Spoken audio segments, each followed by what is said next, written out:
My name is Tegan, and I serve as the Our goal today is just to have an open conversation and dialogue about the realities of the criminal justice system, both from the perspective of those working within it and those who have experienced its impact firsthand. We'll explore the challenges Black individuals face in the legal profession, the disparities that persist within the system, and the ways that we can all work towards meaningful change.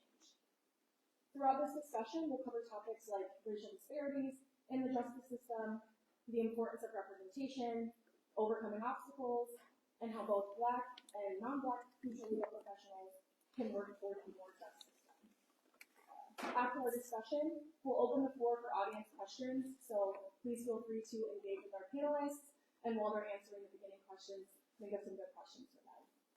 With that, let's get started. I'd like to begin by having each of our panelists introduce themselves. I'll start on the right here with Patrick, and then we'll go down. I'm Patrick Connors. I actually attended USD a few years ago, graduated in 2021. I currently work with the public defender's office, been there since I graduated. My name's Terry Liggins. I'm a graduate of the University of South Dakota as well, 2008 and 2011. Studied criminal justice and leadership in undergrad, and then in my graduate program, I did public administration with a nonprofit management. Today, I'm the founder of Hurdle Life Coach Foundation. It's a 4.5-year-old nonprofit providing direct support to adults post-incarceration, post-treatment, or just in transition. So doing work alongside of vulnerable adults who are homeless and houseless, or again, coming out of treatment or prison. We also expand that scope to support teenagers and also family members of the justice impacted. So our mission statement is to provide and to help to create more safe spaces for ACEs impacted and justice impacted youth, adults, and families. You'll hear me talk a lot about ACEs today. I really think that's super important. I actually came here a couple of years ago at the invitation of one of the professors to talk about understanding ACEs and the importance of being trauma informed in the reform. So all of our programming is with an understanding of how adverse childhood experiences show up in the lives of the adults that we support. My name is Julian Baudouin. Can y'all hear us up there? I see glass around. Can y'all hear us? I think you turn this microphone on. Can y'all hear us now? You good now? All right. Yeah, my name is Julian Baudouin. I am a retired state trooper. I was a trooper for about 13 and a half years. I serve now in the capacity of the executive director for the Hub South Dakota, and we work in areas of communication for other nonprofits and progressive entities around the Sioux Falls and southeastern portion of the state. After 13 and a half years of serving as a state trooper, I was appointed by the Biden administration to serve as the U.S. Marshal for the territory of South Dakota, and never went through the full confirmation process. Some political things kind of happened between, then and there. Obviously, Biden's not in office anymore, and so my full-time job is really to run our nonprofit. We'll probably kind of dig into this a little bit more deeper as we continue on, but originally our organization at the Hub was really poised to be in the sense more along the lines of a chamber of commerce, not particularly a chamber of commerce, but we were really set in stone to help entrepreneurs of color, BIPOC entrepreneurs. And if you're not familiar with the term BIPOC, it's Black, Indigenous people of color. And so we really wanted to help in the space of entrepreneurship and business professionalism. Our 3 foundational pillars are leadership development, financial literacy, and then also relationship development. And we strongly believe in the effort of building up the individual to become a professional in the business sense around those 3 foundational pillars. And now we've extended that to also be in the form of communication efforts, to where we do more digital communication. We have a podcast studio that we allow professionals to come in and really uplift their voices. And then we also have a live streaming studio where recently we just started a live news broadcast called News for You, where we do work around the immigrant community to help Spanish-speaking community in Sioux Falls understand their rights when it comes to immigration reform, and also with some of the things that's happening around our country today. everyone. Excited to be here with y'all today. Excited to see everyone here. My name is Cameron Nash. As most of you know, I'm faculty here at the law school. I'm a 2013 grad. We get closer and closer to 10 plus years, which always makes me feel so sad. Brief kind of rundown of my background, much like Patrick's, we come from the inside the profession perspective. After law school, I clerked in the Second Circuit, so Sioux Falls and Hampton. And then went into a pretty long stint of prosecution. I was a deputy state's attorney in Union County for a couple years, focusing on misdemeanor and juvenile offenses. Following that, I served as a special assistant United States attorney, where I was cross-deputized to prosecute offenses both federally and on the state side for the U.S. Attorney's Office and the State Attorney General's Office.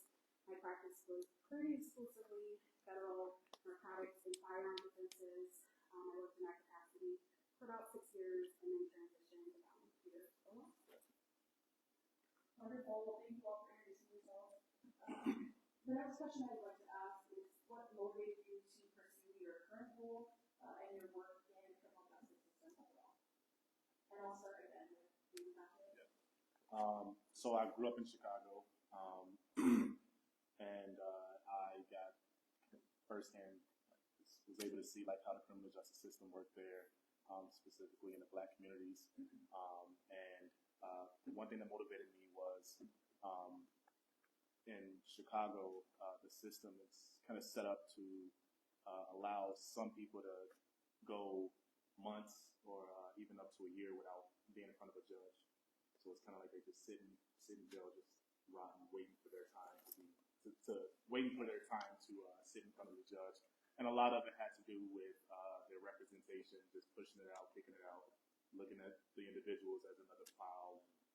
So that kind of motivated me to become a public defender. I was supposed to do it for just 1 year, but here I am, coming up on year 4. So yeah, that's what motivated me, and I think just that first year, getting my feet wet and meeting some of my clients and seeing some of the hurdles that they've had to face kind of kept me going now. So there I am. Well, I love the word hurdle. Fun fact, when I competed here at the University of South Dakota, I was a hurdler, and I went to the national track and field meet 8 times, 6 All-Americans for this university, all top 5 finishes, and then my senior year, I became a national champion hurdler for the University of South Dakota. Let's go, Yotes. Oh, Yotes. So the hurdle life comes from that, though.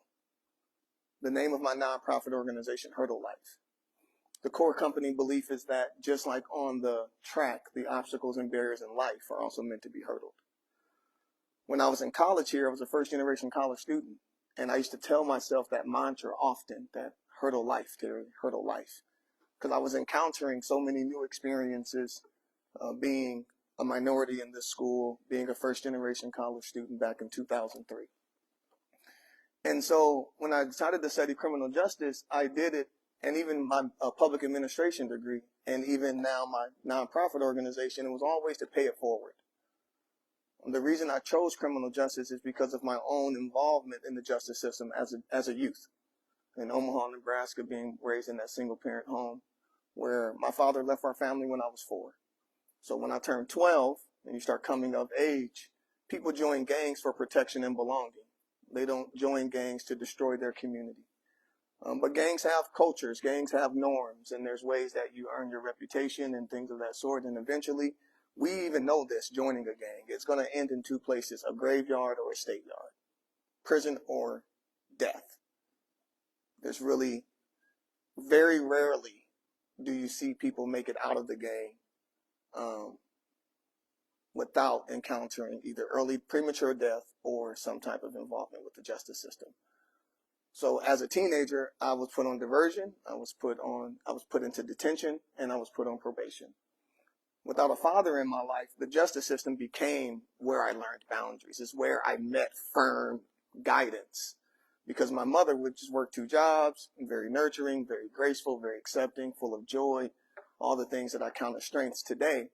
But without a father figure in the home, there's really not many boundaries. I didn't have a lot of rules growing up besides go to school tomorrow and really, that was really it. Look after your siblings. Make sure you can take care of your brothers and sisters. I could spend the night at a friend's house as long as I went to school the next day. Friends could come over to our house if they needed a place to stay, but we had to go to school the next day. So I really only had 2 rules growing up. Go to school and look after your younger siblings. We kind of had that expectation that everybody younger than you was your responsibility. So I had 3 siblings younger than me. But I was wayward as a teenager. So juvenile detention, probation, and that's where I was assigned to extracurricular activities. Without probation, I probably would have never enrolled in basketball as a sophomore in high school. After the basketball season, I joined the track team and found that I had a skill as a hurdler. That ended up paying for 85% of my scholarship to the University of South Dakota, where I studied criminal justice to become a probation officer. I didn't even know what graduate school was. One day at a track meet as my senior year, somebody else's father asked me if I was going to grad school. I didn't know what it was. So I came back, talked to a professor, said, what's graduate school? They told me, I applied, I was accepted, and completed a 3-year grad program. Well, I found out that nonprofit organizations were groups that were helping to make ends meet for my mom and my family. The Angel Tree programs, the food assistance programs, the shelter that my family moved into when I was 10 years old when my mom left her unhealthy relationship. Those are nonprofit organizations. I didn't know that. Once I found that out, I chose to study it. So I wanted to pay it forward. Ironically, my story after my bachelor's, after my master's, after the national championship, and being involved here heavily in student activities, after graduate school, I actually found myself incarcerated again. So I was incarcerated as a youth and I was incarcerated as an adult. And it was after my graduate program that I ended up in federal prison in the year 2015. I was released in the year 2016. So I did 14 months in federal prison. And for 13 and a half of the 14 months I was in prison, I was in a therapeutic community. And I learned about things that I had never been exposed to before in 3 decades of my life. I start to learn about rational and irrational thinking. I learned empathy for the very first time, introduced to the word empathy and understood what it meant and felt what it was like to be my own child, because I became a dad at 15. My oldest is 24 today. And there was a very difficult time in my life when I was 23 and he was 8. And I was in grad school, starting graduate school, and I moved my 8-year-old in with me, and that was what my life was at 23. So at about 25, or 25 or so, when the incident happened that landed me in federal prison, again, I was trying to raise my 10-year-old son on my own. His mother was never really around. And there was just a lot of conditions that made me say yes to the opportunity that I should have said no to, because it was a crime. But I didn't have bells and whistles and red flags that went off in my mind when it came to manipulating the system or taking a shortcut. I wasn't wired that way. I was wired in a way where I saw plenty of people, family members, friends taking shortcuts to where the means were justified because the ends were good. And what that's actually called is sentimentality. It's a criminal thinking error called sentimentality that I learned in prison. And it's when you justify your means because the ends are good. Said differently, in criminology class, he said, imagine a single mom stealing Pampers from a store. To provide for your child is a good thing. To steal to get it done is not. And so what I learned in prison in that treatment is you have to do the right thing. You have to have the right reason and do it the right way. So I'm sitting in federal prison, bachelor's, master's, all these things, yet I found myself incarcerated. And this program, this cognitive behavioral therapy program, helped me to then identify irrational beliefs that were forming and shaping my behavior. Upon my release from prison, I entered my recovery. I'm still in recovery today. I go see a recovery coach every week. And they asked me if I had trauma in my childhood. And at that time, I was not aware that any of my experiences in childhood were actually traumatic experiences.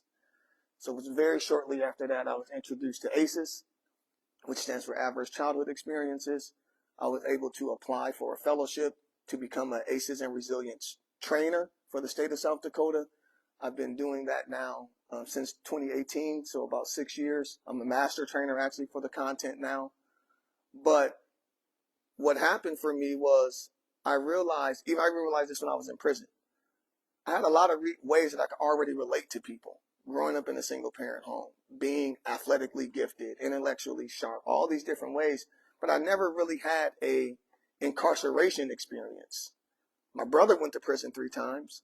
My cousins went to prisons a lot. A lot of my friends did, but I had never had a prison experience. And while I was in prison, I felt, for me, it was like a God thing. I felt that this lived experience was going to be something that would add to my ability to help people, because my heart never changed just because I went to prison. I truly don't believe that there are bad people in prison. There are good people in prison who made poor choices, and there's consequences for every choice and action. So my heart didn't change. I've always wanted to help people, just like I started off in college.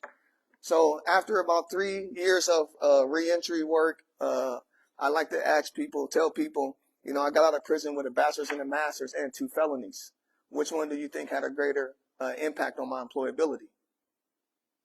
It was the felony convictions. So my first job out of prison, I was making $10.50 an hour. But I remember when I was making $10.42 a month. And that gratitude still carries me today. The humility that I learned in prison and treatment carries me today. Honesty that I learned in prison still carries for me today. I didn't have those things at 25 when those guys asked me to take a shortcut to fast money. So eventually, after networking and volunteering in the community in Sioux Falls, doing various things, I actually worked for LSS for about 3 years in reentry. We're providing reentry support, helping recently released individuals find jobs, and we had a 2-week job training program. I was able to hone my ability to coach and relate to those individuals. And when my employment ended there, I had the opportunity to start my own outfit. And that's what I did. In June 2020, we started Hurdle Life Coach Foundation with that belief that I just mentioned with you. But also, the other thing is we really believe in the power of credible messengers. And there's a whole movement on that. There's a website and everything. Google it, check it out. And it's when we, as system influencers, allow people with lived experiences to be a part of the reform and the change. I'm going to talk more about that later when it comes to the challenges that I face as an advocate, as a reformer, but we truly believe in the power of peer support, credible messengers, and using lived experience to pay it forward. So my mission never really changed. I got into the work I did to pay it forward. Appreciate that, Terry. My inspiration, if you will, was one that I never saw coming. I was blindsided, and I'm going to kind of tell this in 2 parts: the law enforcement part, as well as me serving as the executive director at the hub. I was working at a call center, and on Christmas Eve, there was an individual who killed his wife in the parking lot of this call center, and then turned the gun on himself, killed himself. The first person to come and lock the building down was a state trooper, but not just any state trooper, it was a black state trooper. And this individual came into the building and carried himself with such poise, and he respected every individual that he came in contact with. And it was the first time that I, outside of my father-in-law, had been respected by a law enforcement officer in uniform. And growing up, I was in the GRTC program. I did some really good things through high school to earn a verbal commitment to West Point. Ended up failing my physical, could not make it. So my dream was going into the military was shot my senior year. And so when this individual came into that building, he reminded me of what I wanted to be: an upstanding individual in uniform taking care of people. Come to find out, after I applied, got hired, he was the only black state trooper in uniform at that time. I became number 2 in the state of South Dakota. He served as a mentor to me. And the reason why I saw myself in him, not just because he was black in a uniform, but because this man also served 13 years in the Army and an additional 10 years in the Marine Corps. I saw me in him. It was representation, but it was more than that. It was accurate representation. And I know there's going to be some parts where we talk about, how much representation matters. That moment clicked for me. And the very next day, I went and I applied to become a state trooper. Served 13 and a half years in uniform. And then other things started to click. The first 3.5 years or so, I served as I was on the security detail for our Chief Justice, Supreme Court Chief Justice, directly out of the academy. So we were in Pier for a while, did some security details for our governor. And then my wife and I had our first kid, and Pier just is not the spot to live with the family. If you've ever been there, they say the best thing about Pier is the rearview mirror. Oh boy. So we decided that we didn't want to live in Pier any longer. I absolutely loved what I was doing. I loved the relationships and the connections that I was building. But we moved to Sioux Falls, and I continued my work as a state trooper here. When I got back to Sioux Falls, I connected with folks in the community, which is how I met Terry as well. We connected with another community group, and I just began to volunteer. I didn't want to be anything more than a volunteer. And I really don't know how it happened, but I found my way in the space of business. My wife was really interested in business. She's a chef. She owns her own restaurant. I didn't want anything to do with business. I just wanted the thing to do with people, right? But I was good at it. I was good at it. So my wife would call me, hey, can you help me with this? Can you help me with that? And then before you knew it, I was getting calls from other folks in the business community that say, hey, can you help me start this business? Can you help me start this nonprofit? And so volunteering in that aspect really started to kind of climax, if you will, to the point of where I started producing a business plan to become a nonprofit to serve entrepreneurs. And I did this while I was still in uniform, while I was still a state trooper. So this organization that I represent now, I was kind of serving a dual role. I was a state trooper and the executive director of a nonprofit at the same time. Now, when I say it kind of hit me out of nowhere, Terry, I'm sure Patrick as well will tell you, I'm kind of the rebel of the group, right? If somebody tells me I can't do something, I'm going to say, all right, watch me, right? And so part of what I have been doing as volunteering is going to Pier and maybe testifying against some legislation, really learning the ropes around politics. And so my wife and I were Chamber of Commerce members. And I can remember very, very vividly, this was during COVID, where we couldn't have any one-on-one meetings. This was one of my first Zoom meetings ever. And my wife and I, chamber members, were on this call with the director of the Chamber of Commerce. And we're talking about natural hair discrimination in the workplace, right? I helped write the bill that was introduced called the Crown Act. Now, the Crown Act is a national act. If you know anything about the Crown Act, it's just for Black folks and indigenous folks to wear their hair as it grows naturally out of the scalp. However, in each state, you have to be able to focus in and hone in on state government. So I helped write the introduction of the legislation here in South Dakota. We wanted support from the Chamber of Commerce. And you had not just myself and my wife as two Black folks sitting there as members of the Chamber of Commerce, but other Black members of the Chamber of Commerce as well, sitting on this call, asking for support and being blatantly told, we're not going to support this because our members don't want support. So what does that mean? What does that mean to me? That means the white folks in the room don't want to support us, don't want to support the things that matter to us in the workplace. And so I told Jeff Griffin is his name, and we've had this conversation, afterwards about why I started the hub. And I just straight up told him, okay, watch me. If you don't want me to have a seat at your table, I will build my own table. And so we began the process of building the hub. And as I kind of mentioned earlier, it was really focused on being more of an effort to uplift entrepreneurs in the three pillars that we talked about, But now it's even more than that because of some legislation that has passed that doesn't allow us to talk through things like diversity, equity, and inclusion. And so we have to work around those things, and we have to work under the protection of the Constitution, which freedom of speech is one of those protections that we are guaranteed. And so we've spread our wings into areas of communication. But, you know, I tell you all of that to say this. In my mind, my goal was to be an orthodontist. I went to school at Louisiana Tech University. I wanted to be an orthodontist because they made good money. That's it, right? But my grandmother used to always tell me, if you want to make God laugh, tell him your plan. Hello. Right? And so in my mind, I had this plan, and God was laughing at me the entire time. And so I'm sitting here now in a spot where I never saw myself. I hated police. I absolutely hated police. Then I became one. You know, my couple of brothers. I'm the only sibling that has never been arrested. Yeah, I can remember running from cops with my brother for no reason, just because my brother was running.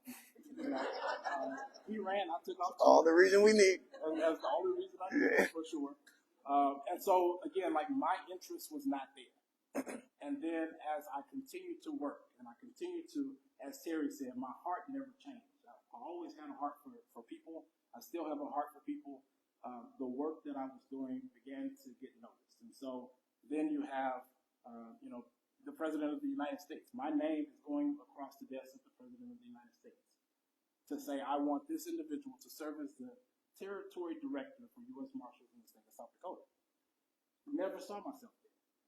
And now I'm an Obama leader.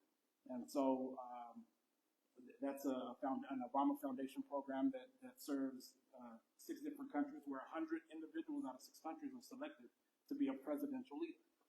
Again, like I never saw myself being in this type of situation. I always saw myself pulling teeth, right? Just pulling teeth. And now I'm pulling people's cards in a different way. So That's good. That's my inspiration from what I do. That's good. My path to criminal justice, legal profession, is one I like sharing, kind of twists and turns, but always feels like I found my place home. I also grew up in Omaha, Nebraska, had a lot of exposure to, you know, things that aren't ideal, things that you wish you wouldn't have seen. And I think definitely influenced a hope to influence and impact change for something greater. I didn't know what that looked like or how that felt for a while. I had a 6th grade teacher who was amazing and kind of did this whole mini society project, and we created our own society. Long story, there was a hot dog stand, someone got fired, we had a wrongful termination, low lawsuit, I was the attorney. My teacher brought in 3 Black women attorneys to talk to me about what it meant to be an attorney. I'm first in college, first in law, never spoken to an attorney ever, and was like, oh, okay, this is interesting. So I planted a seed in the back of my head. Lived a lot of life of failing academically, struggling, family moving, you know, all that. Things came to fruition in college that, what am I going to do? What is this going to look like?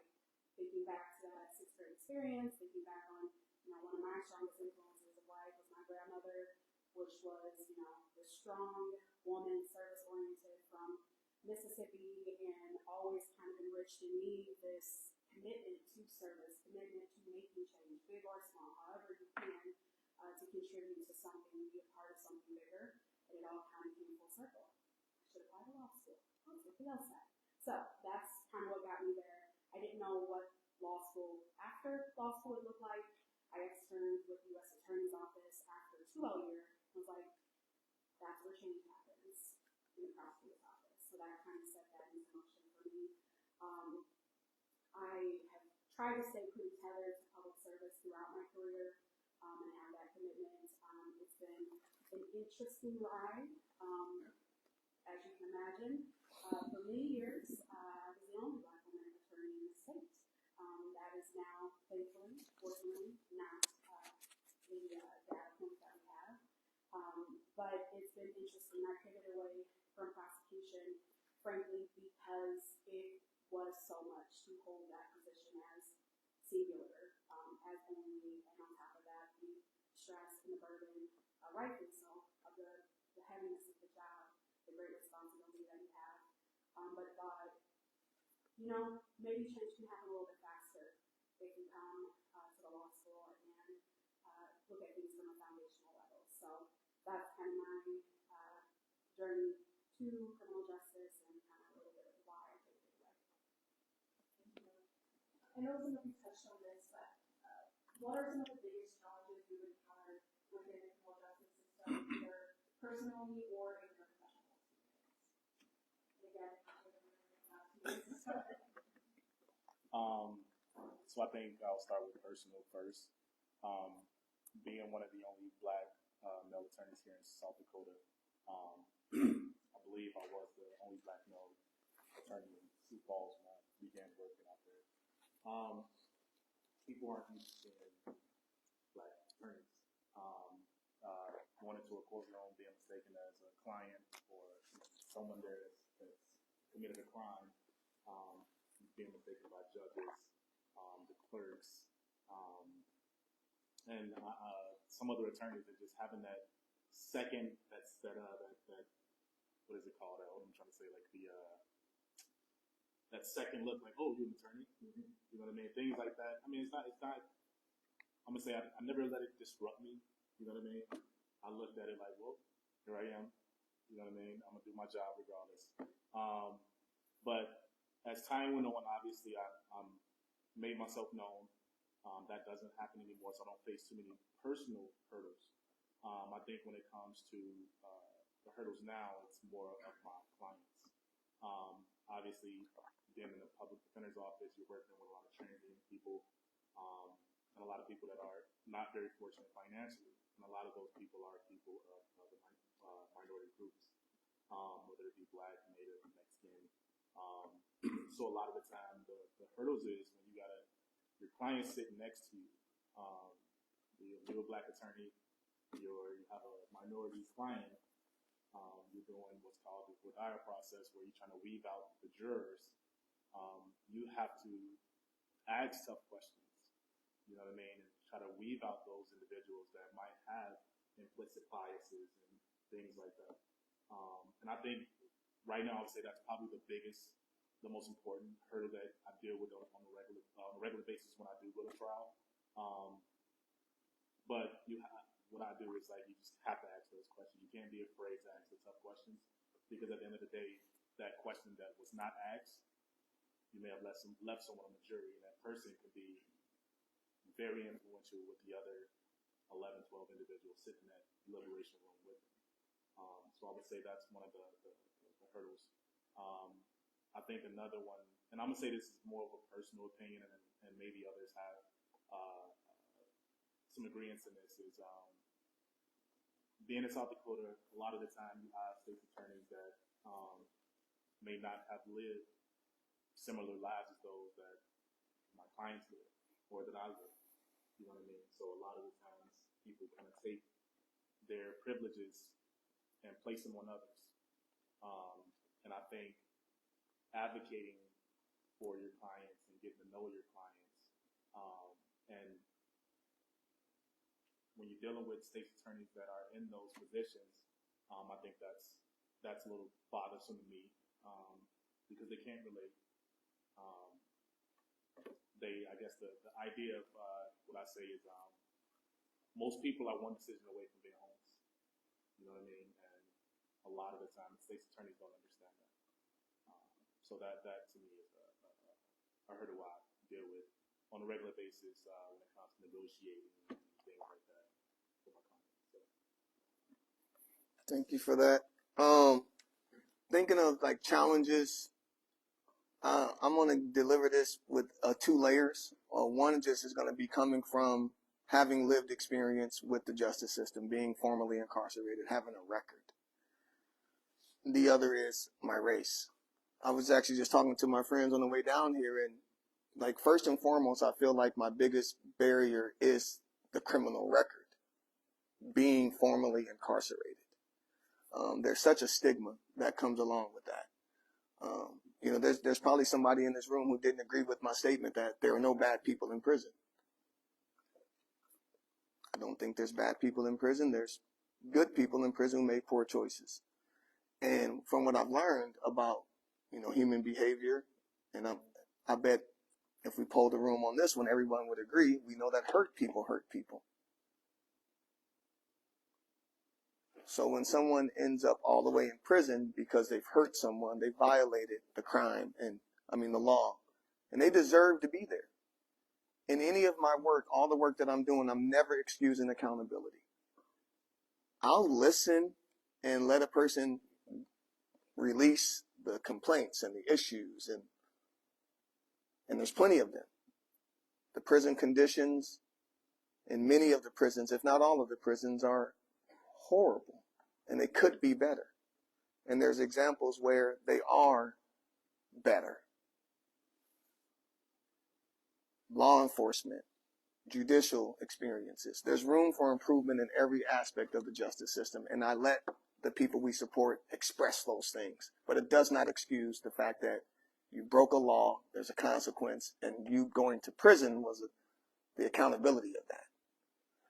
So, again, people that end up in prison, there's a journey there, and hurt people have hurt people. So, the recognition of how does trauma and what has happened to people play a role in this? How does mental health play a role into this? How does addiction play a role into this? And are these really bad people, or are they just trauma impacted people? People with poor mental health, people who struggle with addiction. And now when we look at them as just human beings with issues that we can, come up with solutions around, provide supports, treat them as human beings, we have a different type of approach when dealing with someone like me, formerly incarcerated. You don't see me as a felon, an inmate. All these words that are very stigmatized. And so even in my work now today, like I do direct support, but I also coach and consult. And language is so pivotal, vital in culture. And it's very difficult doing this work with language like inmate that still permeates so many parts of our justice system. It's very difficult doing this work when, are there any felon-friendly housing, felon-friendly employers? That language by itself, see, the label tells you how to treat me. That's what a label does. And when you hear felon, you don't feel friendly. The word felon does not evoke a feeling of friendliness. And I'm a very friendly guy. Is that true?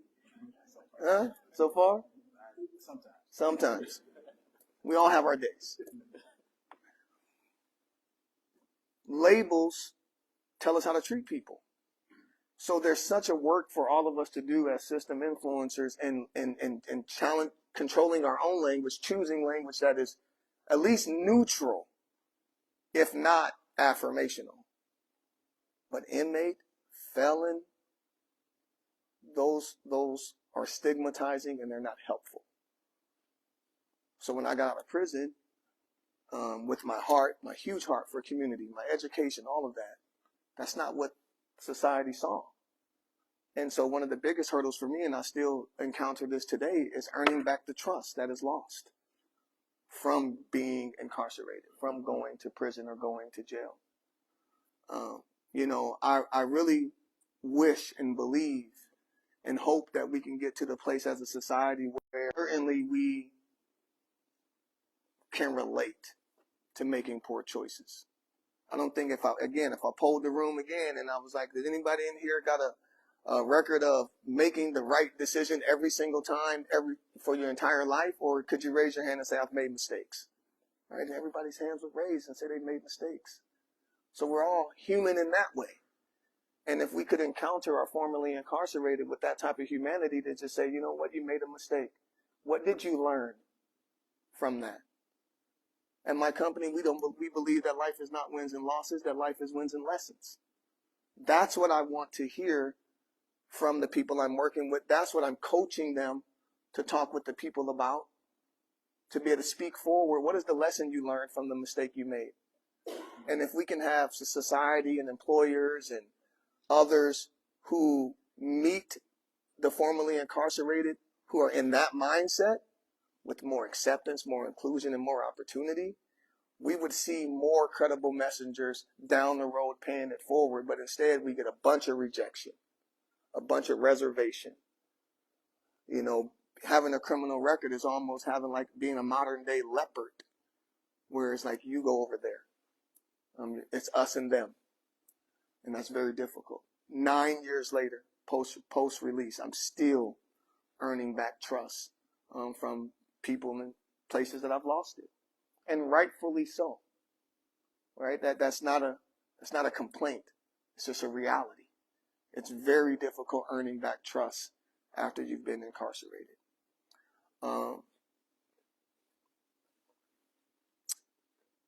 Another thing I'll submit in regards to challenges in the justice system and reform, I intentionally, when I'm referring to the justice system, I call it the American justice system.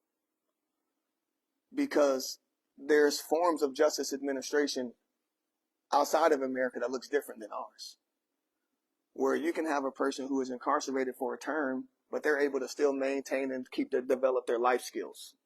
We do way too much for people in our American justice system that now when they release, they're more crippled and they don't remember how to do the things that they need to know how to do now that they're released. 97% of the people who are incarcerated will be released within their lifetime. 97% will be released. What is our prison system doing to ensure that those life skills that they need upon their release, that they're still intact? Our prison conditions and environments don't reflect that, where the people who are incarcerated get to keep those life skills. So I call it the American justice system. I also think it's important to do that because the justice system impacts more than just the criminal, which again is not necessarily a fun word or a friendly word either. So when I'm talking about justice, I don't really amplify the word criminal, because the justice system impacts more than just the defendant. That defendant's children are also impacted by the justice system. That defendant's spouse and family is impacted by the justice system. So when you hear the word justice impacted, it's more than just a defendant. So when we're providing support for justice impacted people, it's more than just a defendant. And I really feel like foundationally, as we're teaching students, I think we need to be more fervent in that. And that's super difficult. I rarely mention it, but when I come back to the law school, which is my second time back, this is like maybe the only chance where I can get to maybe get someone to take a look at the foundation of our entire programming, which says criminal justice. That's my major. That's what we're taught. But it's limiting the purview of how many people are actually impacted by the justice system. It's not just a defendant. So I would really encourage all of you as students just to know that, and the professors to breathe that it's more than just a defendant.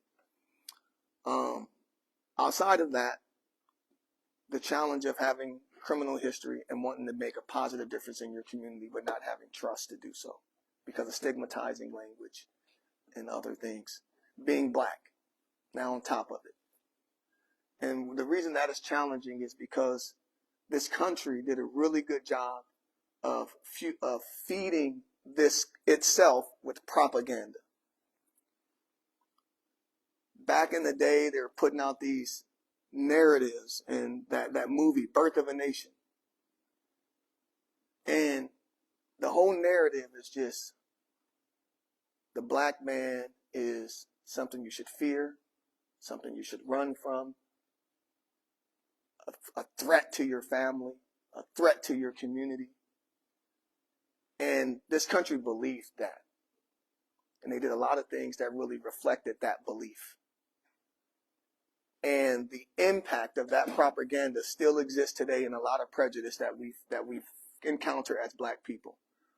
Many people, when they see a black person, the first thing they do is get nervous and they feel threatened. And so that's very difficult. So imagine me being a social entrepreneur, released from prison 9 years. I haven't had a drink of alcohol in over 7 years. I don't do alcohol. I don't do drugs. I'm in recovery. I'm active. Yet I still find myself facing resistance, hesitation, not only because of my criminal history, but just because of the color of my skin. And so that's very difficult when that prejudice is there and that bias is there. And so it's so important that we continue to open up those conversations, because we all have prejudice, we all have bias. That doesn't make this person a bad person. Just because they have a prejudice, we all have prejudice, we all have bias. And so now if we can just open it up in a safe way, so that we can all get better at not prejudging people, all get better at using labels that are affirming and develop and not destroy. I really think that we would see our society in a place where we can have more pride and joy in what it is. We would have less crime. We'd have more people paying it forward. But it is certainly many hurdles and challenges being Black and formerly incarcerated, as an entrepreneur and just in general. Yeah, listen, we Black. I mean, this country has built and dismantled systems to tear down Black people intentionally. So when we talk about obstacles that we have to face, everyday, either personally, professional obstacles, we're talking about dismantling systems that governments have put in place. Frederick Douglass taught around the concept or the theory that the most dangerous Negro in America was an educated Negro.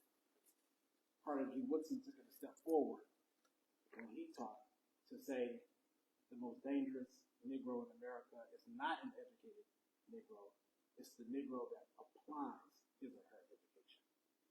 And so I want to be that Negro. I want to apply all of the education that I have to dismantle the systems that have been intentionally put in place to hold us back, to create those obstacles.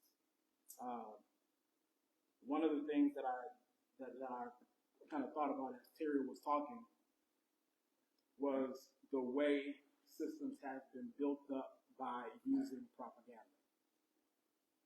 I'll talk about a personal scenario, just like Terry did, and then I'll talk about more of what the world is seeing right now.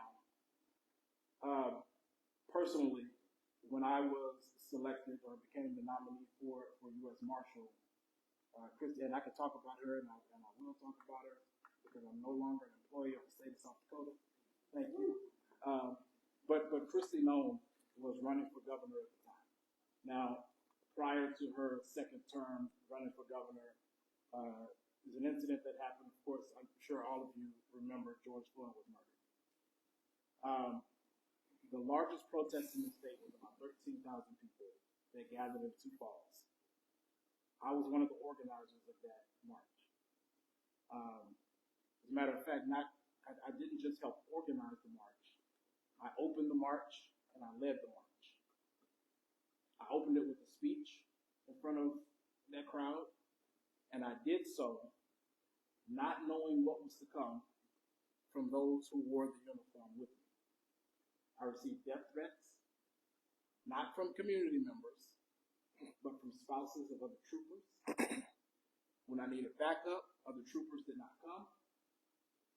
And then to take it a step further,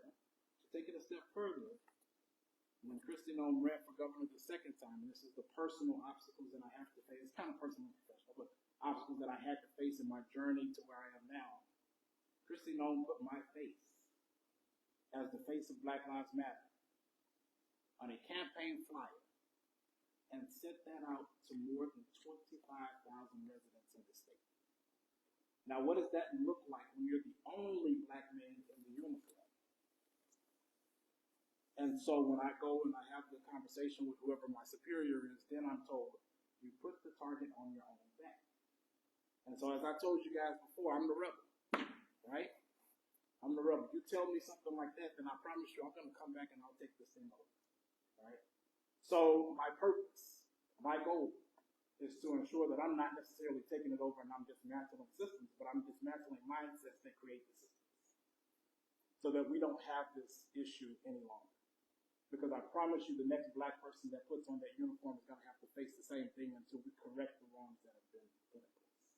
So that's one of the obstacles, just one of the obstacles personally that I've had to face along my journey. Now I'll talk about more of a professional obstacle that I think we can all relate to, which is DEI, diversity, equity, and inclusion. It has been said over and over and over and over again that DEI is bad. DEI is a negative thing. And I saw a post on Facebook the other day to say, listen, if you really just want to break it down, let's stop using the acronym. If you want to say it's bad, say diversity is bad. Say equity is bad. Say inclusion is bad. Which part of DEI is bad to you, right? And so here's what we know. DEI is a system that has been built up from the civil rights movement to uplift folks who have not been lifted before. Not just black folks, but folks, everyone who has not been lifted before. The number one group of people that benefit from DEI is white women. Black folks is down at about number 6 or 7, right? But it's been told that DEI is so bad that it's the new acronym for the N-word. Every time I hear the other side of things, the other perspective, talk about how bad DEI is, that's the first thing I hear them say. They want to say the N-word so bad, right? Because that's what they're talking about. Oh man, listen, we got to get these folks out of here. There's too many N-words in there. That DEI, too many. They're unqualified. But the number one source of educated people in our country right now is black women. But you're going to tell us we're unqualified? So you want to talk about a system that was built to really uplift folks who have been marginalized in the past that is now being systematically removed. You're really creating a secondary obstacle that's unnecessary. And so, again, in my mind, how do I position myself to be able to not just combat that issue? Because I'm tired of being in roles that black folks have to be defensive all the time, right? You never win when you play only defense. There has to be offense involved. And so for me, I'm not trying to combat the issue of DEI only. I'm trying to make sure that I'm putting myself and the people around me in position to say, let's build our own system. Let's do our own thing. I mentioned before about building your own table. I'll say this again. I'll tell you where I get this mindset from, and then I'll get off my high horse. So I ran for city council in Sioux Falls in 2020. And the week before I made my announcement, I listened to a sermon from Pastor T.D. Jakes. And actually, it wasn't even a sermon. It was an interview, a dialogue with someone. He was talking about his book, and I can't even remember the name of the book that they were talking about. But he said that, and they were talking about business. They were talking about, what transformed him from being just a pastor to being a transformational leader in the space of owning his own business. People think T.D. Jakes is just a pastor. He just has a church, but he does much more. He produces movies, he writes books. He is a business. So they were talking about that, right? And what he said that changed his mind, or his mindset, was he heard a word from God that said, listen, you are too busy knocking on everybody else's doors, trying to sit at someone else's table, when God never gave you a table. But what God gave you was the imagination to create your own table. He gave you the tree. Now, what are you going to do with the tree that God gave you? Not only can you create your own table, but you can put chairs around that table that invites everyone else to build with you. And so when I decided to run, that became my platform. I'm not knocking at anyone else's doors. I'm not playing defense any longer. We are now on offense. I'm going to build this table. I'm going to invite everyone that I possibly can around this table that will help me build for the betterment of my community. I'll note that I think, from my perspective, certainly, I think the institutional and systemic challenges and barriers are undeniable. So I'll kind of focus on just what I've encountered. And I think in South Dakota, it's particularly nuanced and sometimes even more malicious because it just feels a little different here. By just sheer numbers, there are so less of diverse folks that you often are in these pockets of isolation, in these pockets of only, and sometimes get, gaslighted, like, oh, that's not what's happening, and so you're alone in these instances or these challenges when you face them, which is, I think, exacerbates the experience that's awful in and of itself. But I do want to note and acknowledge, I navigate the world very differently. I'm very light-skinned, so I own a layer of privilege that informs my experience in how I walk through the world. With that said, I still am not white. I still have experienced my fair share of very troubling, frankly, the most amount of racism, prejudice, bias, just like what moments have been as a lawyer in South Dakota. So I think aside from the isolation, the loneliness, the literally being the only always in the room, to Patrick's point, in the courtroom, folks assuming you, of course, must be the defendant or the court reporter. You could not, be a lawyer, is a lot as it accumulates and happens. I've literally tried to go to federal court in a suit with my badge, my law enforcement badge, with a suited federal agent, and been denied entry into the courthouse. And then have supervisors tell me, no, we don't care. Doesn't matter.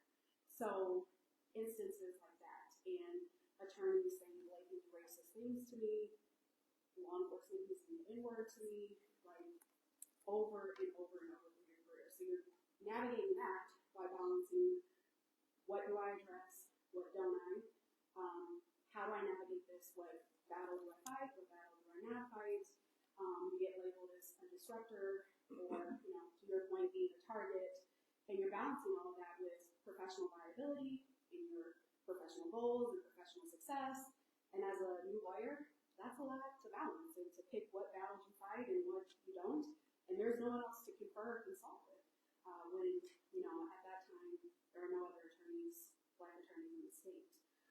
So I think those are some of the significant barriers, but also just access to conversations, access to how cases are assigned, being kept out of opportunities to be promoted and advanced, and when evaluations and reviews happen, and you're fully aware this is happening, but when you bring it up, you just kind of tell that. That's just how it happens. Applying for, interviewing for opportunities and situations when the person interviewing me has been on record in meetings saying racist things explicitly and opposing DE&I as a perspective, and I'm supposed to trust the process that I will be fairly assessed and judged for that opportunity. To me, feels pretty malicious. So I think those are interesting challenges that feel a little bit different to me in South Dakota, when there's no one to really say, hey, I'm not crazy, right? This shouldn't happen, right? So that's interesting. And then just navigating how you approach it, when you approach it, if you approach it, what should it look like? And deciding, how you build and exercise your professional judgment in your fortitude. I think for me, one of the biggest lessons I learned was, as a prosecutor, I had to decide for me what discretion meant. I was reading PSRs, pre-sentence reports of folks who literally identical lives. Same decisions, same paths, same stories, same everything. Few decisions were the difference of them sitting in federal court, waiting for sentence to be imposed, and me sitting on the other side. And, but for intervention and, the grace of God, I was there and they were here. And that shattered me. Like, how am I here and they're there? And I would have folks tell me, well, kind of labeling, and it is what it is. You can't worry, you can't care. And I had to take a step back and I think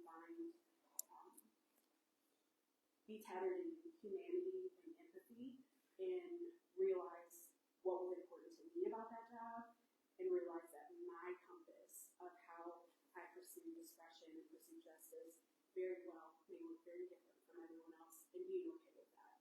So those are kind of the challenges that I feel most acutely to tackle into right now. My next question will be kind of a two-part question. I want to make sure we've got some time for on this question as well. But the first part, what advice would you give to Black individuals entering the legal profession, whether that be attorneys or people working on criminal justice entry? And then the second part of my question is, for non-Black professionals or allies, what's the best way to support racial justice and meaningful change in the system? After the back to you. So, will say my advice to other black attorneys that are going into the field, if it's regardless of what field it is, what field it's in, if it's criminal or civil or anything like that, just come in with your head raised high. You know what I mean? Understand that you put the work in to graduate. You earn your position. You earn your keep. Don't allow don't allow outside people to influence the way you feel about yourself. And understand you don't have to be perfect. I think when you are the only person of color in a certain space, you have this burden of believing that you have to be perfect, and that one mistake is like the end of the world, and that could be heavy. And I would just say, be open to talking to people. Don't close off. And that would be my advice. Those are the things that I struggled with going into the field that I'm in now. I think when I first got out of law school, one of the most important things to me is being comfortable with where I'm working. If I'm not comfortable, I'm not doing it, period. And unfortunately, from different from the professors, when I was mistaken as an individual there fighting a crime that I committed, and the judge thought that that I was my boss's client. My boss got on his ASS real quick. And from that point on, I knew, like, yeah, I'm in the right spot. You know what I mean? She was a white woman. She stood up for me. And that made my decision. So I would just say, come into the profession with your head held high, because you earned it. And as far as what people can do, what was the second part of that? Yeah, for non-law professionals or allies, what is the best way to support racial justice? I would say a lot of people here that attend law school here, a lot of you are probably going to become state's attorneys in different counties. I think for me, the most important thing is to be able to remove yourself and your experiences, some of the decisions you've made to get to the point where you are. Remove yourself from that, and don't place those same privileges that you had growing up on another person, because if there's privileges everywhere, I don't think any two people here had the same life. There's a reason why this person that may be sitting on it, not you, but if I'm in trial, there's a reason why this person's here. And I would just say, take your time to listen to the other side, meaning the defense attorneys, when they're pointing out to you that this person faced what he mentioned numerous times, trauma. A lot of the times, the people that are sitting this seat that are facing these criminal charges are there because of the trauma that they went through growing up, or lack of guidance, and things like that. And I think I would just say, just understand that, again, one or two bad decisions, that's all it takes. That's all it takes. So I would say, just come in with, if you're going to be at that state's attorney seat, come in with an open mind and open heart, and have empathy. It's very easy to get caught up in the black and white of things, but I would just say, try to focus a little bit more on that gray area.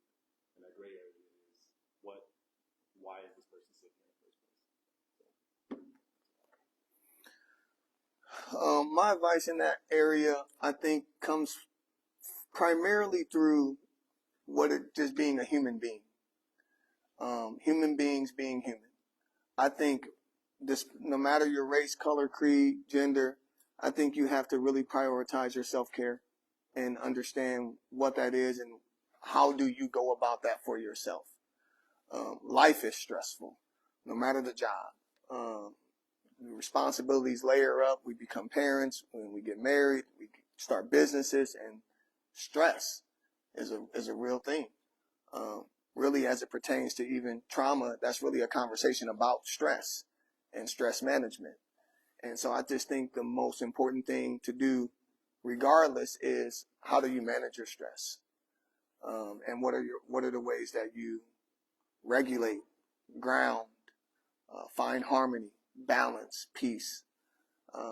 I'm currently actually in a statewide cohort of leaders called Leadership South Dakota right now, and we actually just visited Vermilion last month, and I was here in the law school and the med school, and I get the privilege of listening to some really, really exceptional leaders.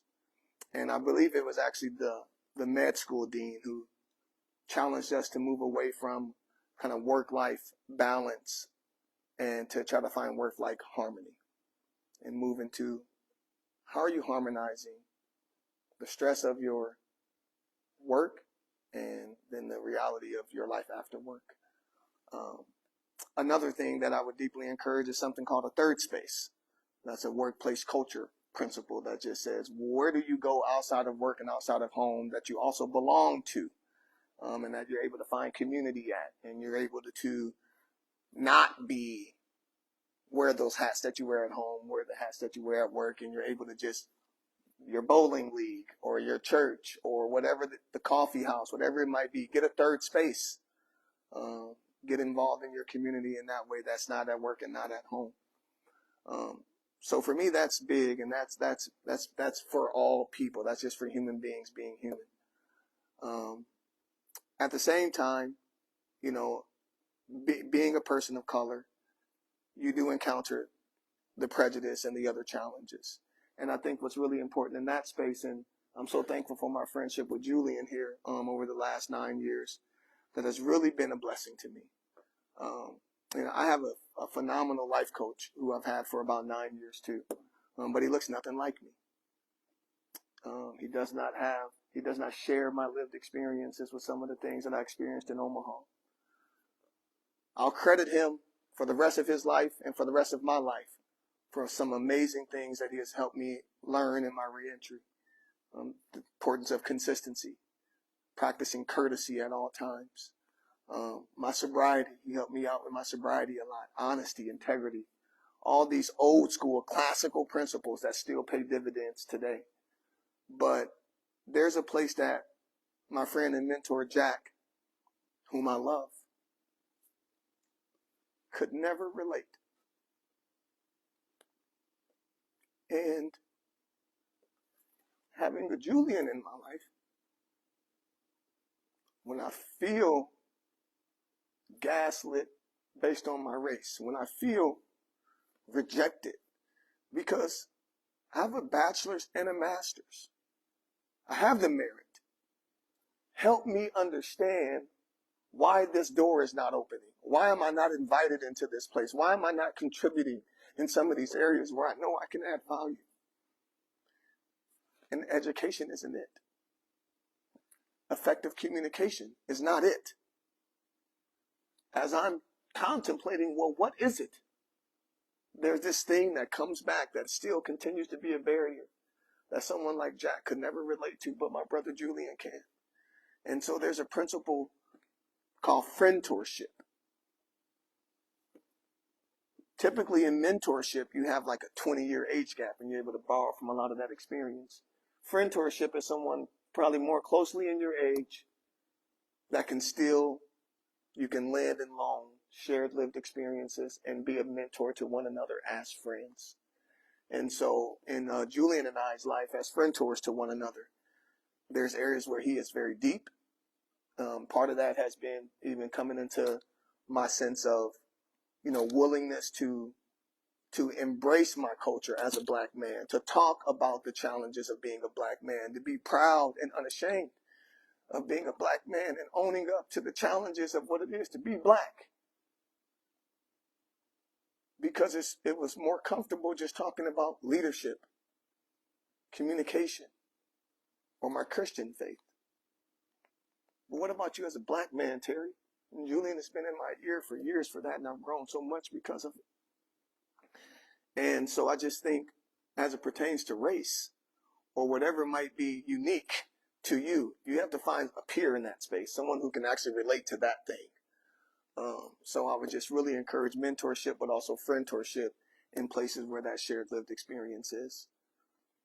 As far as non-people of color, I think one of the most powerful things you can do, two things, is one, be honest about prejudice, bias, privilege. No need to be ashamed of those things. You don't need to hide your privilege. You don't need be honest and acknowledge that you have privilege, acknowledge that you have prejudice, acknowledge that you have bias, because it's going to subconsciously give the people permission around you to do the same. And what we need in a society is more people being honest about our prejudice, about our bias. And if you aren't willing to admit or acknowledge that you have them, then there's no way for you to inspire others to be honest and to acknowledge that they have them too. So that would be my first encouragement, is to own your bias and prejudice. The second thing is to not be a bystander and to be an upstander. When people say things that are not okay, you need to tell them that it's not okay. When people do things that are not okay, you need to tell them that it's not okay. Inaction is still an action. And inaction and silence is no longer acceptable. Because silence is a form of compliance and agreement. If you don't say anything and you see something that's wrong, then you agree with it. So inaction and silence is no longer acceptable. So I would encourage you to be an upstander, not just a bystander. Confront people when they use language that's inappropriate. Call out people when they do things that are behaviorally unjust. And be an advocate for inclusion, no matter what that diversity is. Everyone deserves to have a place to belong. No matter where they were born, no matter what they look like, no matter how they identify, they should be included. So be an advocate for inclusion as well. Man, Terry took like all of mine. Did I? But I was looking. Yeah, but you were. No, I wasn't. Listen, before I get into that, I told you I was in law enforcement for 13 and a half years. I also have 3 daughters. And I've been working on being more in tune with my Emotions. That's right, Julian. This is where we friend tour a little bit, because to his defense, he had to really guard those as a law enforcement officer. And we worked through this and we talked a lot, but that's one of the ways I give back to him. So if I struggle going through this, is because, quite honestly, I'm just going to be real. Like I'm going to let my guard down. I'm struggling with the emotion that he just shown towards me. I really appreciate it, but I do struggle with it. And I think that's one of the things that maybe will lead into this. As Black folks, you have to sometimes guard your emotions in these spaces because you are the only one in the room. And so one of the things that I jotted down in my notes is that you have to expect resistance. And sometimes that resistance can come in the form of resisting the emotion that you are showing. Because sometimes Black women walk into the room, and to us in our community, that Black woman is powerful. That Black woman is beautiful. But in other communities, that Black woman is loud. That Black woman is aggressive, right? And when a Black man walks into the room, just the sheer presence of someone over 5.5 feet is dangerous to folks, right? And so we have to be guarded. And so I've taught myself to be guarded from those emotions. I am getting better at that. But I guess what I want to share with you is, while I understand you need to guard your emotions, expect resistance when your emotion does show up. Okay, now back to my notes. Sorry.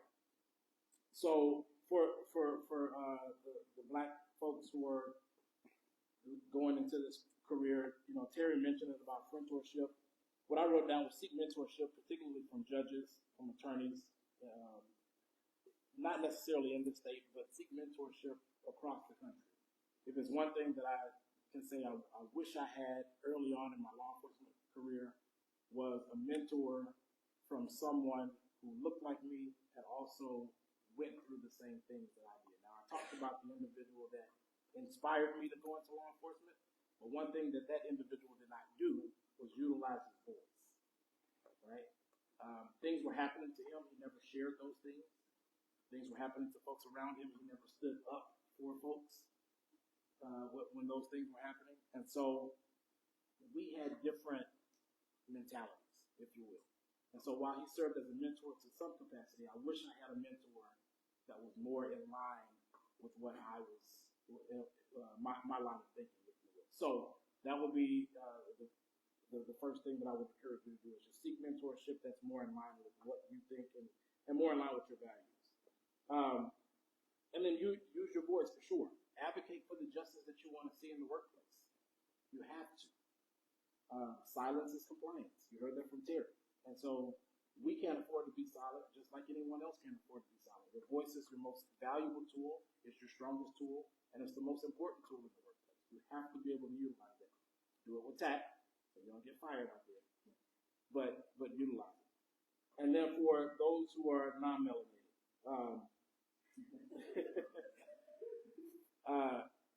I don't want you to be an ally. I want you to be an accomplice, right? So an ally might be able to use their voice sometimes, and that's fine and dandy, but I want you in the trenches with it.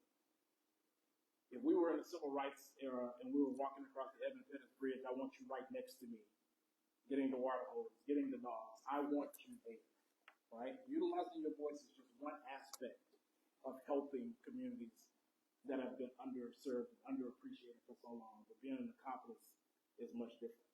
That tells me that you're not just there in theory, you're physically present with me and I can trust you. The second thing is educate yourself. Black folks are tired of educating everybody about black folks. There's a thing called Google. You know what I mean? Now ChatGPT. Yeah, ChatGPT, right? Mm-hmm. So educate yourself. Now, there will be areas where you have questions, and none of us mind answering those questions for you. But don't willfully be uneducated about subjects.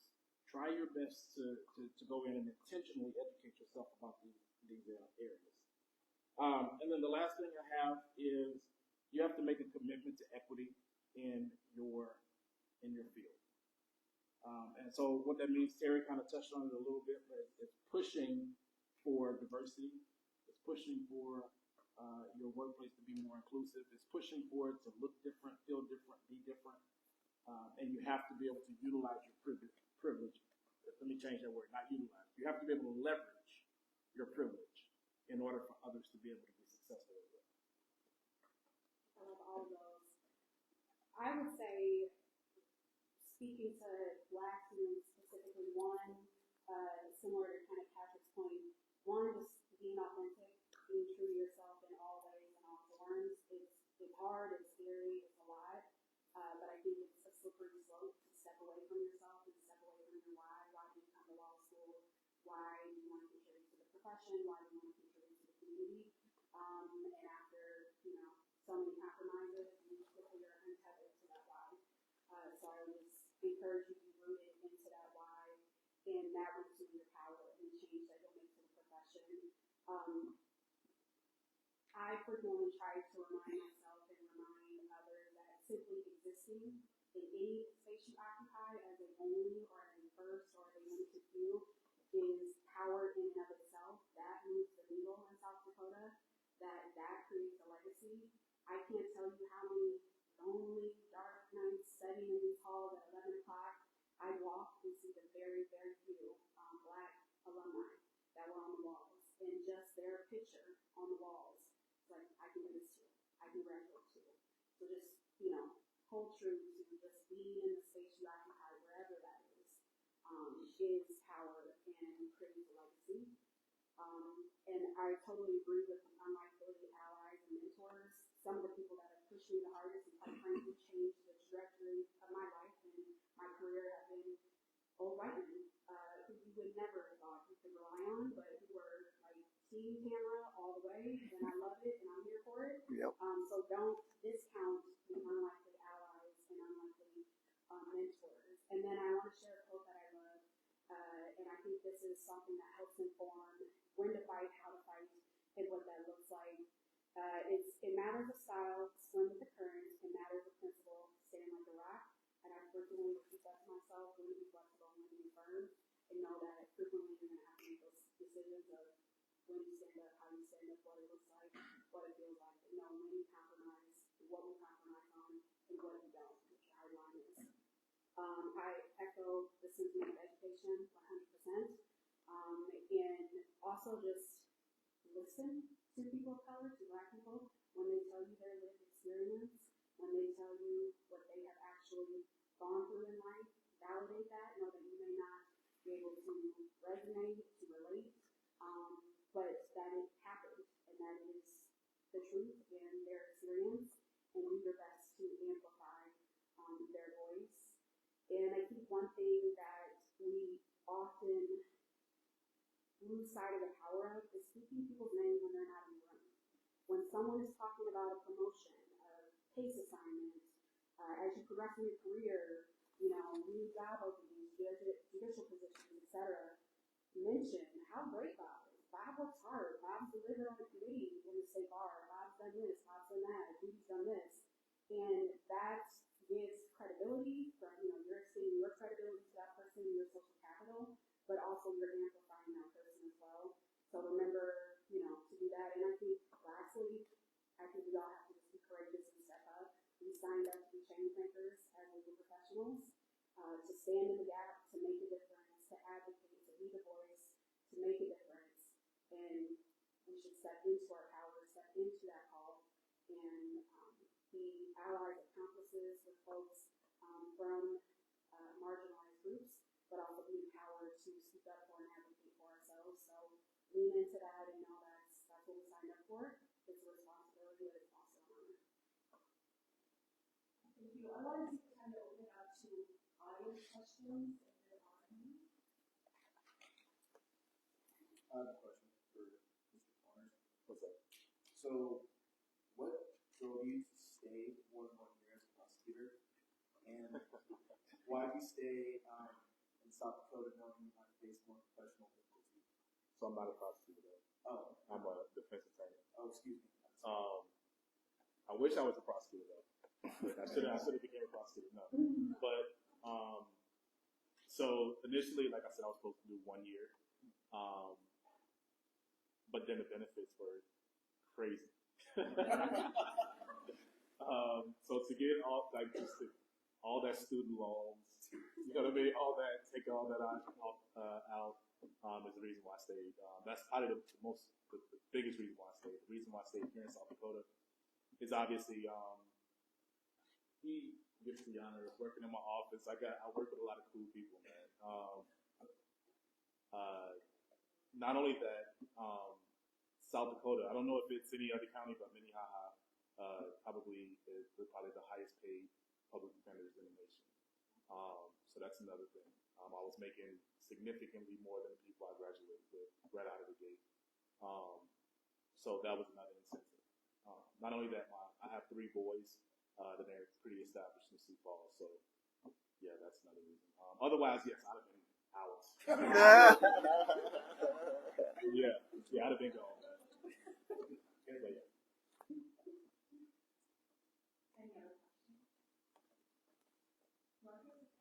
Any other questions? Marcus?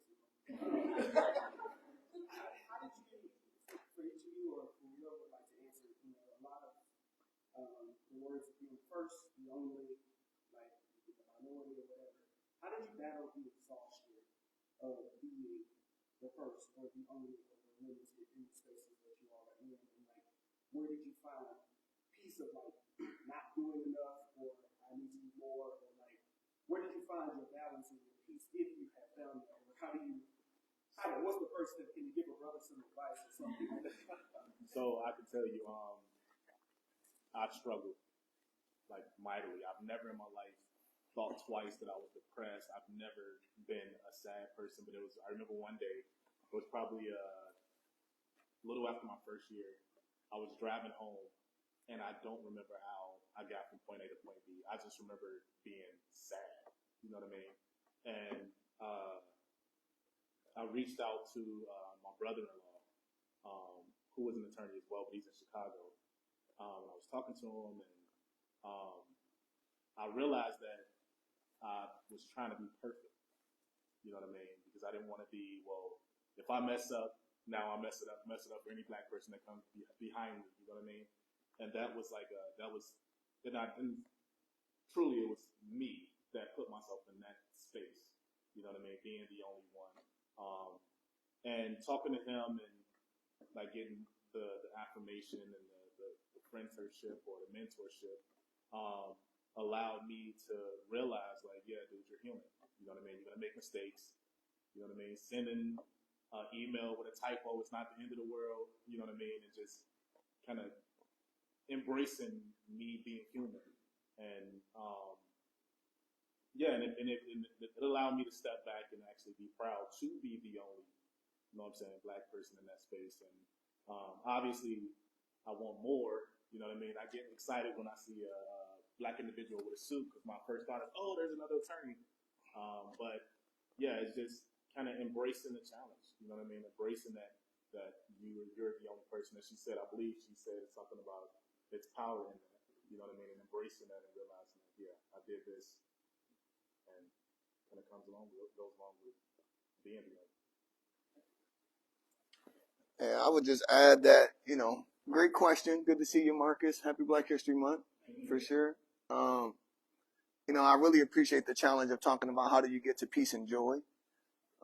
There's a journey in that, and certainly it takes a lot of spiritual maturity and really identifying one's purpose. I don't think you really find joy without finding your purpose first. It's when you are in your purpose that you are finding joy. And peace, again, comes through a lot of forgiveness. Peace comes through a lot of forgiveness. And so without going too spiritual and tapping into the ministry part of myself, I just think that takes a lot of spiritual devotion to get to joy and peace. As it pertains to, like, how do you keep going? I think you have to remember why you got started. Holding on to your why. Your why's got to be bigger and more powerful than the rejection that you're feeling, the hesitation that you're encountering, the failures and the falls that you will experience.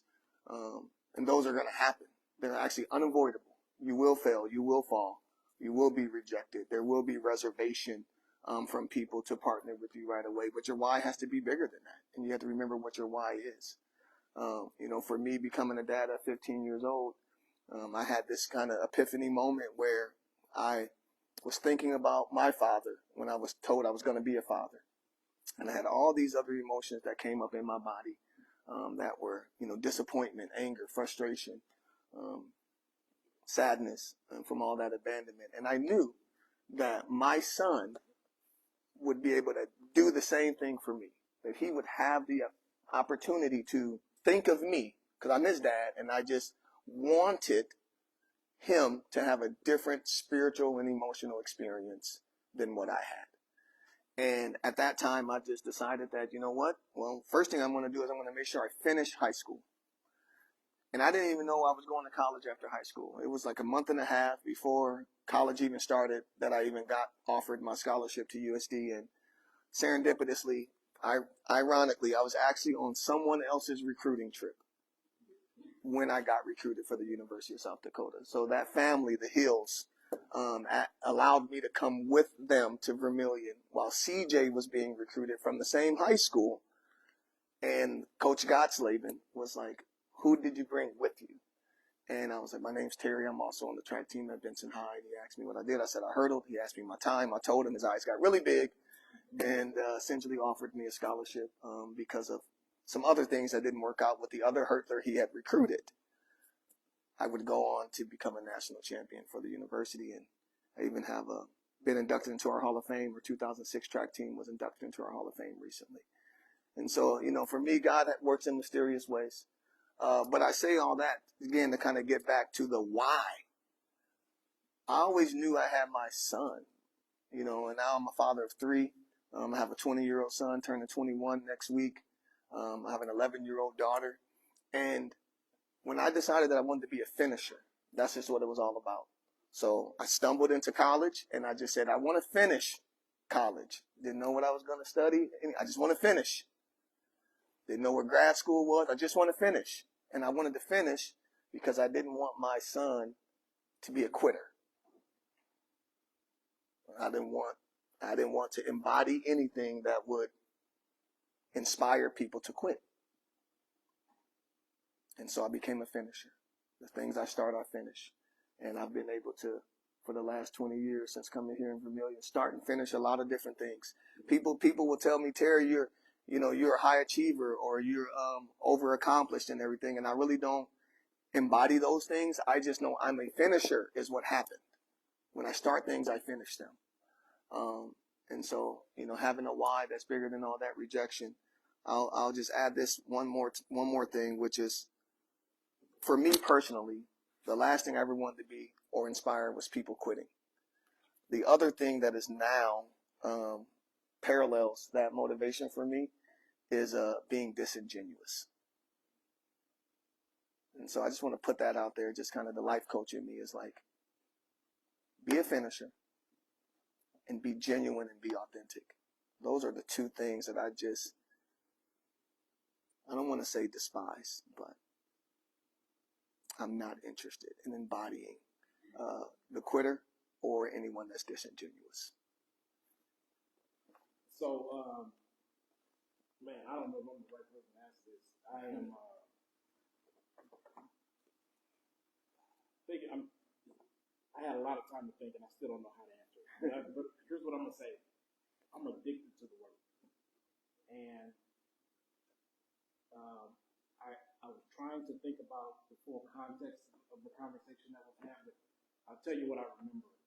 I know it was myself, my mom, and my sister, and I don't remember the issue.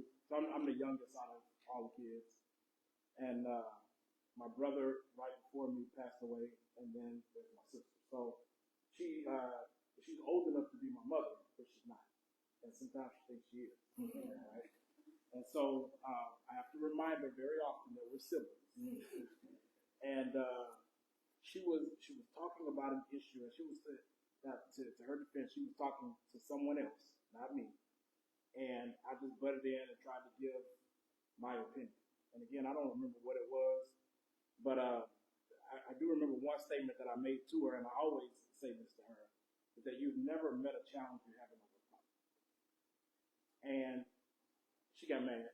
She was like, listen, you always trying to fix something. Stop trying to fix this. You can't fix me, like the whole thing, right?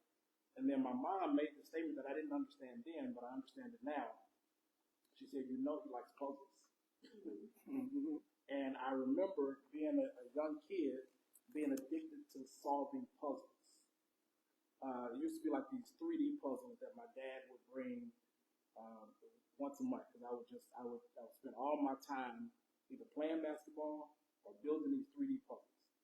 And I was just focused on finding the next piece that matched so that we could fix the problem, right? So that I could see the progress. And this work is really difficult because you don't see the progress.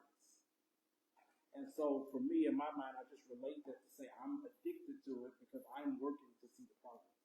I don't get tired of it because it's my life.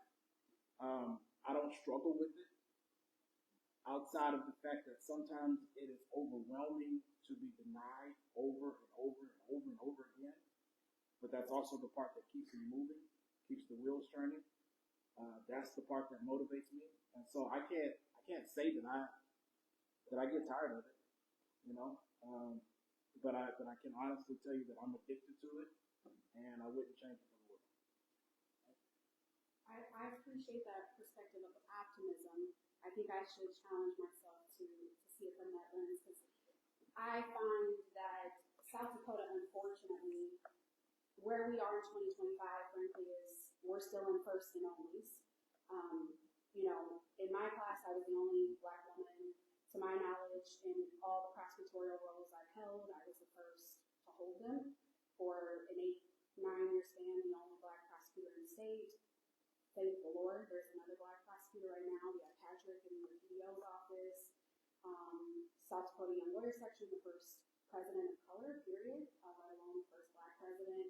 And that doesn't count any of the other committee work and state bar work that I've been committed to and kind of tethered to for trying to advance the profession. It has been overwhelming and exhausting to constantly be in that space, and I resonate a lot with Patrick's point of you can't mess up. Like, you'll close the door for everyone behind you for how many years, especially when you're dealing with folks who have implicit and explicit bias, and frankly, you know they don't want you there. And so I think for a long time it felt very heavy to be perfect, to overperform, to be overqualified, all of those things. And I think it's been a learning journey and a growth process to acknowledge that I am qualified, to your point. I've done the work, I'm here, I know what I'm doing. to trust that mistakes are part of life, failure is part of life, that's how we grow, let them happen and be comfortable with that, but also to be vulnerable and to not have to be perfect all the time, and to also say no, and to just frankly pass when it doesn't serve my peace. There was a period of time where, just candidly, I felt like the state bar's mouthpiece on DE&I, and then they would let me get run over, by the bus when I grew up, and I was the only person to be held accountable for it because, there's less than 20, 25 people of color. There were no other black women at the time. And so that's a lot of emotional warfare to be dealing with on top of your actual job in life. So I've gotten comfortable with knowing what I want to step into and what I don't, what I need to, what I don't, what I truly care about, and battles that are mine, frankly. And then finding spaces for support. I totally agree with national support. I went to the ABA, our national voluntary lawyer group, and found black women lawyers there to just have a space to like, what do I do? How does this work? And that was really reinforcing to help validate and decide where my barometer is on yes and no. And then I would just remind myself of Justice Jackson's quote: "Just persevere. There'll be days that are up, there'll be days that are down, there'll be days you're tired, you're like, I can't do this anymore, I'm so exhausted. I need to go to a big city." And I think just remembering why it matters, the legacy you're building, the change it makes for every student, every year that comes after, every professional after, and it's to their best. Maybe we have time for one final question. First of all, thank you all for taking time out of your day to be with us. Also always puts on good events, so shout out Elsa and Renee for sponsoring this. My apologies that I'm going to be from my phone. But a conversation that we've been having in class recently is whether it's a criminal justice system or if we should be referring to it as the legal system. When we envision or enact reform or dismantling aspects of the system, do you think that what we call it matters? And if we're calling it the legal system, do you think that that provides a pathway to conversations that discuss the inequalities better? If not, if changing how we approach the criminality is not of importance, do you feel as if the terms criminal justice and legal are interchangeable in these conversations? Yeah, I hinted at this. So I did some work with the ACLU of South Dakota a few years back, and they had already kind of integrated some of that reform into the way they did their advocacy, calling it the criminal legal system. I definitely believe that taking a look at language is an appropriate thing to do, and language is so paramount as it pertains to the culture in which we are swimming in, and culture really shapes how we behave and how we treat one another. Language is a big part of that. So I just think that's a very appropriate conversation to be having, not just with that language, with the other language that I mentioned as well. And I've made it clear, it's not helpful to the formerly incarcerated person who we all want to get out of prison and jail and re-enter well and commit no more crime and not recidivate. It's not helpful. So to your question, not only should that language be challenged and buffered and workshopped, I'm asking all of you to look at the other language and be an ally and advocate for things like felon, things like inmate. There's county jails that are calling those incarcerated adults residents. It's better than inmate. And it's not just about the language we use when talking with the formerly incarcerated. It's how we discuss it with each other. I did some work with the Department of Labor and Regulation, trying to help them with some of this. And sometimes you feel like, well, if there's no, justice impacted person in the room, then it's okay to then use this language because it's not directly impacting them and causing them to feel the indignant feelings that come with that. But I'm telling you no. In all things, in every interaction, every conversation, I'm asking you to challenge and move away from language that's stigmatizing and harmful and does not bring forth a sense of dignity.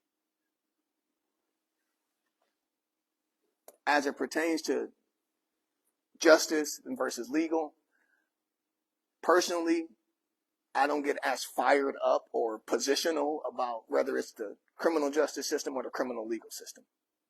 I don't like the word criminal. Remember, I've already said that. I think the word criminal I think it doesn't fully reflect the impact of the justice system. The justice system impacts more than just a criminal or the person who committed the crime, So person-centered language is a big part of what we talk about when we're doing reform. The person who committed the crime. The formerly incarcerated adult, an adult who's incarcerated, a person who's incarcerated, a mom who's incarcerated, not, inmate, this, that, the third. So I don't think that particular part, I don't think is as much of an issue, criminal legal system versus criminal justice system. And to your point of, does the calling it criminal legal gives it more like vitality or visibility towards arguments? Maybe. That's what the ACLU has decided to do. I think could be a source of saying, indication of a validation of moving towards that way. But again, personally being directly impacted, that language is not as much as I'm concerned about as the stigmatizing language against the directly impacted. So I think all of it should be challenged in your classroom and carried forward in a neutral, at least a neutral, or in an affirming way. Speak resilience, coach resilience into the formerly incarcerated. That's what they need. They need more resilience coaching, more faith in your ability to get over and get through things. Not this reminder of who I was and this language that doesn't cause me to feel empowered or confident at all. And I need confidence and optimism in order to successfully re-enter and do well in life. I'll add a little bit to that, and mine will be less of an opinion because I haven't really given that much thought. But I want to kind of preface what I tell you by saying that there actually has been some conversation in the South Dakota legislature this year into what type of language we use surrounding criminal justice, but particularly in corrections. And I think it might have been Senator James Smith out of Sioux Falls that introduced some legislation to change the name of our correctional facility from South Dakota Corrections to South Dakota Corrections and Rehabilitation. Mm-hmm. That's what North Dakota does. North Dakota is intentional about having that R in their institution of correction. That's exactly what I was going to say. He referenced North Dakota's name change in 2018. And he gave some really startling numbers behind it. And so again, I haven't given it much thought to give you an opinion on this, but I will tell you there's some studying that we can do with another state that has a pretty closely relevant population and demographic as South Dakota, and they've seen their population or prison population decrease by nearly 40% since 2018, and they claim that it's solely from the name change. However, when they changed the name, what they also decided to do, and this is why I don't have much of an argument, because what they say doesn't relate to what they did. What they did was they said, hey, if we're going to call ourselves this, then we need programming to back up the name. And so then appropriations had to put money behind it to say, well, let's get the right type of programming involved. So I think it's a name change. I think it's language. But language alone doesn't solve the problem. Programming along with the appropriate language is what solves the problem. So again, we have a case study that we can go back to say North Dakota did it. They're very similar to South Dakota in almost every aspect, and they cut their prison population down by 40%. So.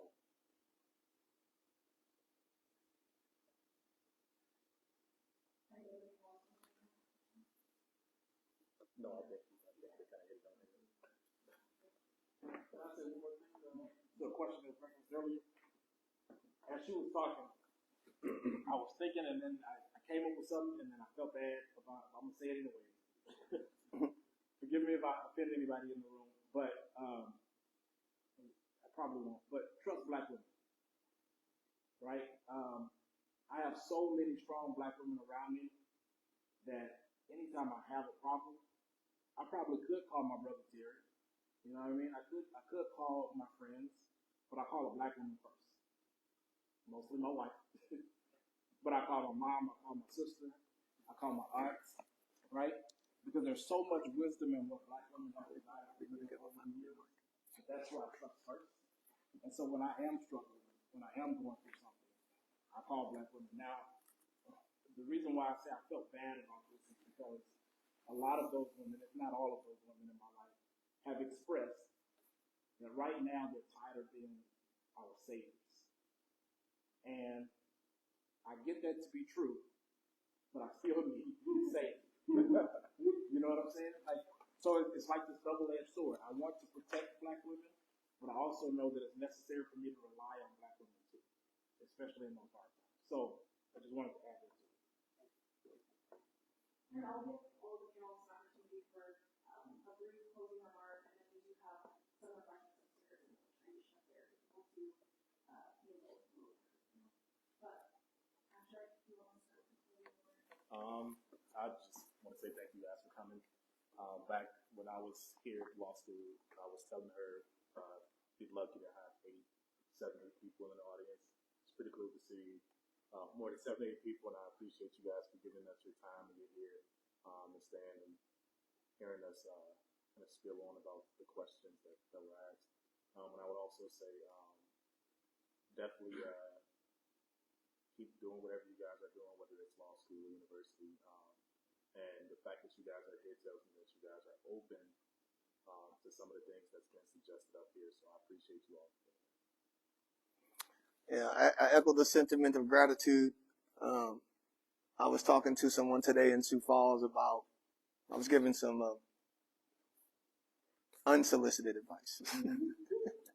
Because I can't turn it off sometimes. My heart, I care so much about the people around me, I'll just start giving it. Most of the time I ask if you want to hear it, but other times I just to get in there. But anybody I'm talking with or talking to, I believe they are paying attention to what I'm saying. They're humble enough to acknowledge that it's coming from a deep place of experience and understanding. And I'm believing that they are going to apply it. I'm not sharing this perspective to hear myself. I'm not sharing this perspective to teach myself. I'm sharing this perspective because I believe each and every one of you are paying attention with humility and you're going to apply this. And so when people show up to learn from others, it's to be commended. I am grateful to BOLSA, to the University of South Dakota, and all of you for coming here to learn in that humble student posture, and keep that through all things. No matter how much you know, there is always more that you don't know. For the rest of your life, there is more that you don't know. So always hold on to that humility of being willing to learn from other people. That is going to bless you so tremendously. I want to give also an encouragement to really do your own diligence and research of the impacts of trauma and the ACEs and the ACE study.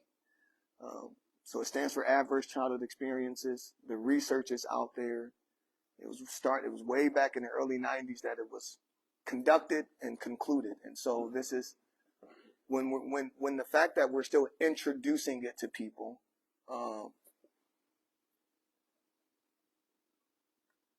it's exciting to do so, but it's also a little disappointing that we have to, because the ACE study literally came out in the early 90s. And it concluded this correlation between early adversity in childhood and behaviors as adults. And so when you have this ability to be in an adult's life and to be an accountability or to be an advocate or be an ally, being trauma informed and understanding ACEs will really inform the level of compassion and empathy that now comes through your work. That really allows for us to be more humane one to another in our work. We'll keep holding people accountable for choices and actions. We won't excuse those things. but compassion and empathy is required for healing. And we have so many adults incarcerated and never incarcerated, because the conversation about ACEs is not just about the incarcerated.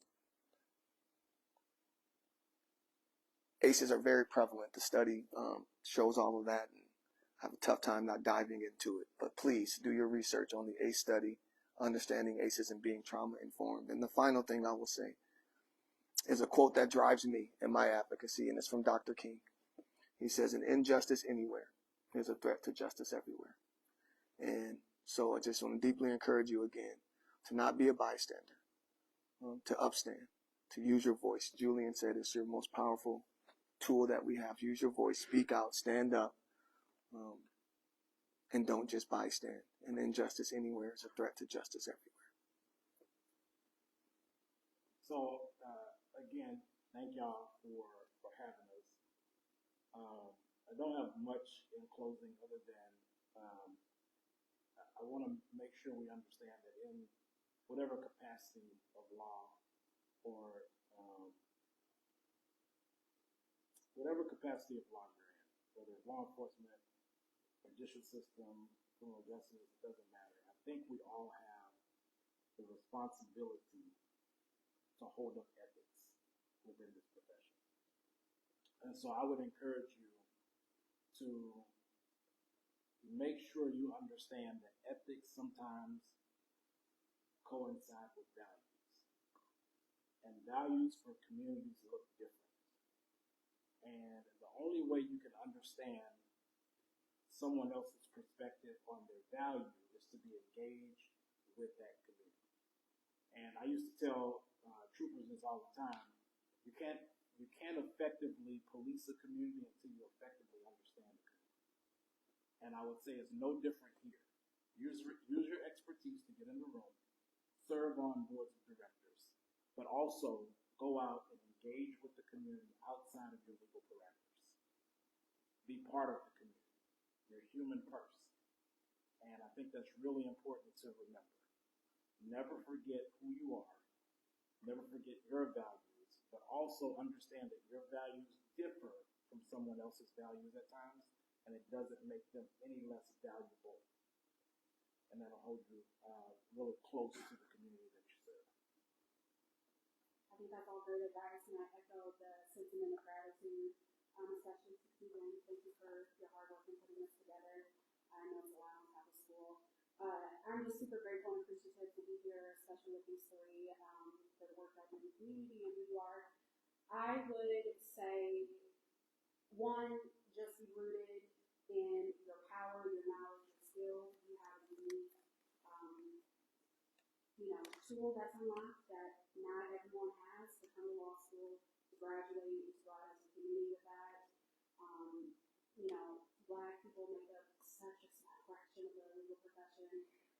So know that you are stepping into the ability to make great change no matter what you do, specific to Black students, but to everyone. Be rooted in your power, your skill, your ability to affect change. Be courageous, speak up, be vocal, be active, especially now. Our voice of lawyers is needed. And I think to just being confident in being courageous and being uncomfortable, then there's that quote, right? It's like a Hallmark card to say, like, speak up even if your voice shakes. But as you do it, you get comfortable, you get confident, you grow in that. And just remember the rest and enjoy the profession, enjoy the ride. I wanted to start by saying thank you to all our panelists for sharing their experiences, insights, and perspectives. Your voices are invaluable in helping us understand both the challenges within the criminal justice system, but also the pathways for meaningful change.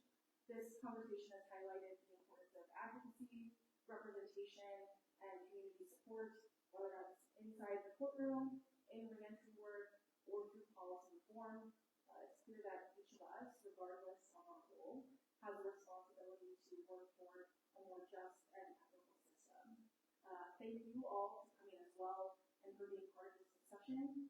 I encourage you to take what you've heard today and think about how you can contribute, whether by supporting reform efforts, being a strong advocate in your legal career, simply continuing to listen and learn. Let's keep this dialogue going beyond just this conversation today. Change happens not just in discussions like this, but in the actions that we take afterwards. So let's give our panelists a round of applause.